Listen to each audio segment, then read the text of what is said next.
ठीक है, chapter number हमारा 5 था, उसके न्यूमेरिकल हम कर रहे हैं और पेज नंबर 131 पे दूसरा न्यूमेरिकल है।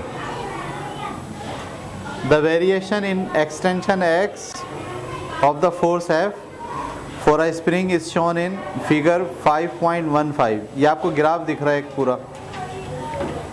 इस ग्राफ में उन्होंने आपसे कहा है कि इसमें एक तरफ फोर्स है और एक तरफ एक्सटेंशन है। The point L on the graph is the elastic limits. जो ऊपर पॉइंट एल है वो इलास्टिक की लिमिट को ज़ाहिर करता है of the spring. Describe the meaning of elastic limit.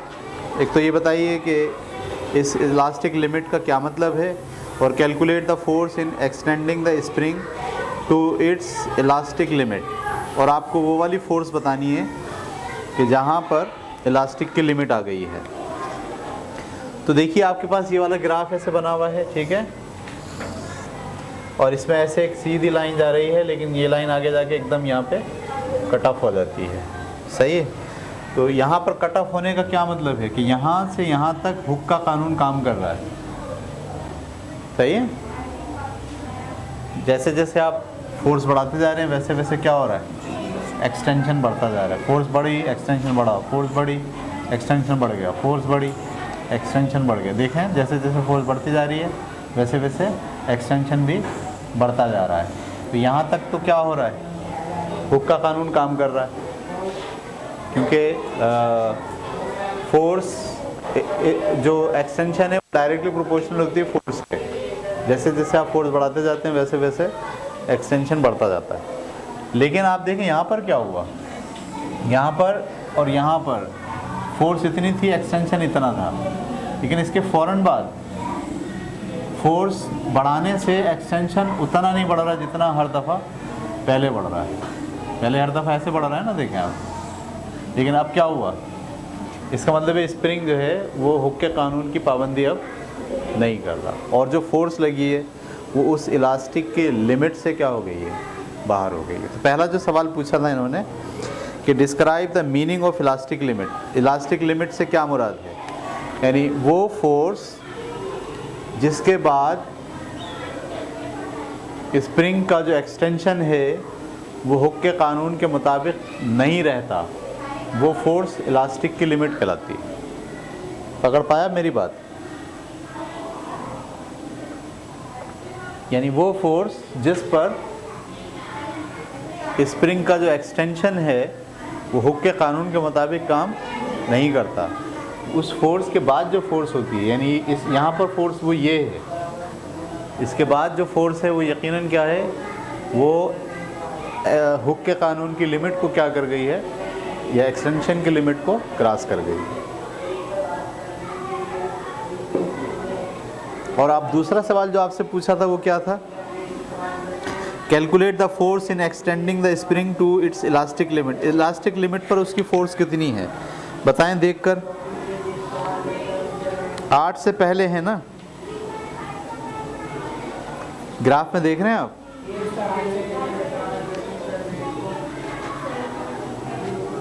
ये वाला ग्राफ होगा।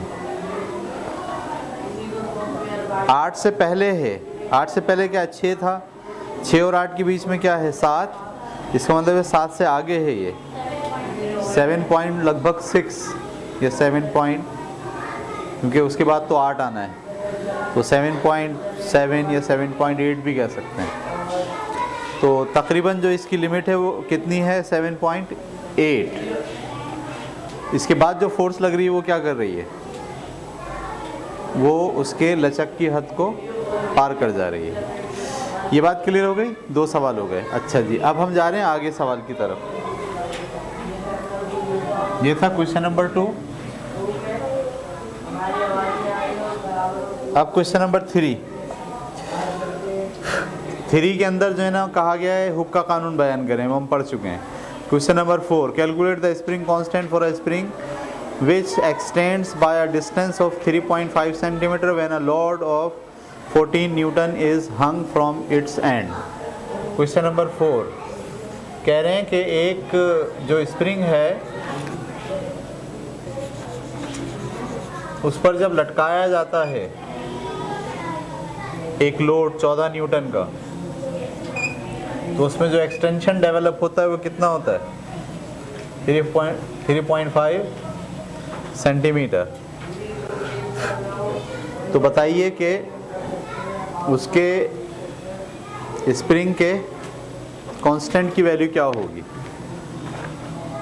सवाल समझ में आ गया? जब किसी स्प्रिंग पर 14 न्यूटन की फोर्स लगाते हैं तो उसमें एक्सटेंशन कितना होता है? 3.5 सेंटीमीटर। अब हमको बताना है कि इसका स्प्रिंग का कांस्टेंट क्या है। तो F कितना है जो लगाया जा रहा है? 14 न्यूटन है, और एक्सटेंशन कितनी पैदा हो रही है? 3.5 सेंटीमीटर। और मालूम क्या करना है? K की वैल्यू। फार्मूला क्या है? F बराबर होता है K इंटू एक्स। अब इसमें बात आपको याद रखनी है कि यहाँ पर सेंटीमीटर में दिया हुआ है, इसे किस में कन्वर्ट करना है? मीटर में। मीटर में कन्वर्ट करने के लिए इसे क्या करते हैं? 100 से डिवाइड करते हैं। मैंने पॉइंट हटाया, 0 बढ़ा दिया, तो 35/1000 आएगा x की जगह। तो f की जगह मैं क्या लिखूँ? इस f की जगह लिखा जाएगा 14 इज इक्वल टू k की जगह k मालूम करना है, और इस x की जगह पे क्या लिखें? 35/1000। ये बात समझ में आई है आपको? 35/1000 कहाँ से आया? 3.5 सेंटीमीटर था, हमने उस सेंटीमीटर को क्या करा? मीटर में कन्वर्ट करने के लिए 100 से पॉइंट हटा के एक अदद था तो 1 0 बढ़ा दिया। अब ये इसको यहाँ ले जाके मल्टीप्लाई कर दो, 14 इंटू 1000 और 35 को यहाँ लाके डिवाइड कर दो, बराबर है k के। तो 7 के टेबल में दोनों कट रहे हैं, 7 दूनी 14, 7 पंजे 35। इसको डिवाइड करूँगा तो जवाब आएगा 0.4 इंटू 1000, और 1000 को आप क्या लिख सकते हैं? 10 की पावर 3। ये आ गया k। k का यूनिट क्या होता है? 0.4 इंटू 10⁻³ और k का यूनिट क्या है? इसमें ऊपर क्या होता है? न्यूटन, और नीचे क्या होता है? मीटर। इसका यूनिट क्या है? न्यूटन। ये जो आएगा नीचे इसका यूनिट होगा मीटर।